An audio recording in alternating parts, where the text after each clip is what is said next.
তো আজকে আমি বানিয়ে দেখাবো কুমড়োর সবজি। কি কি উপকরণ নিয়েছি দেখে নিন। প্রথমে ফোড়নের জন্য নিয়েছি তেজপাতা, শুকনো লঙ্কা, পাঁচফোড়ন, হলুদ, নুন, একটু চেরা কাঁচা লঙ্কা। তো কড়াইটা গরম হয়ে গেছে, এবার একটু এর মধ্যে তেল দিয়ে দেবো, সামান্য, বেশি তেল খাওয়া। তেলটা গরম হয়ে গেছে, পাঁচফোড়নে যেগুলো দেখলাম ওইগুলো দিয়ে দিলাম। পাঁচফোড়নগুলো একটু নাড়াচাড়া করে ভেজে নিই। এই যে আমার ভাজা হয়ে গেল, তার মধ্যে এই কুমড়োগুলো দিলাম।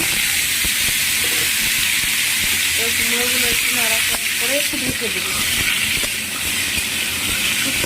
মানে ঢেকে ঢেকে করলে রান্নাটার টেস্টটা খুবই ভালো হয়।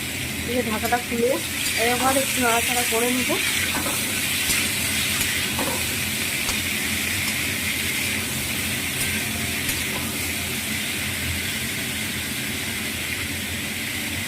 তার মধ্যে দিয়ে দেবো একটু হলুদ গুঁড়ো,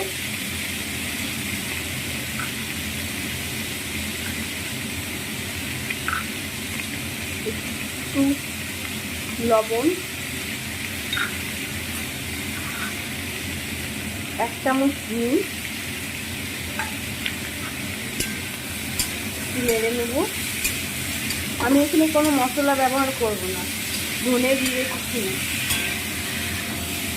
এই পদ্ধতিতে রান্নাটা করবো, খেতেও ভালো লাগবে অন্যরকম।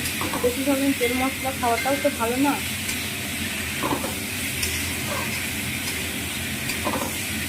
এর মধ্যে আমার দিয়ে দেবো চেরা কাঁচা লঙ্কা।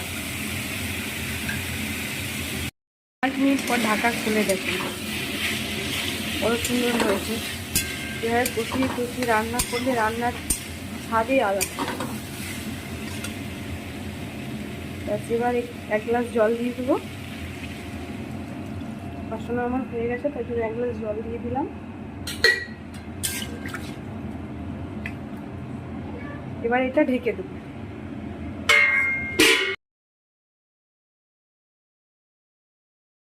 5 মিনিট পর ঢাকাটা খুলে দেখলাম আমার সবজিটা রেডি। তার মধ্যে ওপর থেকে একটু কাসুরি মেথি দিয়ে দিলাম। কাসুরি মেথি দিলে একটু টেস্টটা আসে ভালো।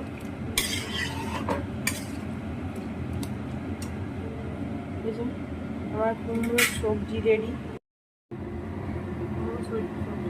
গরম ভাতে বা রুটির সাথে ট্রাই করতে পারেন।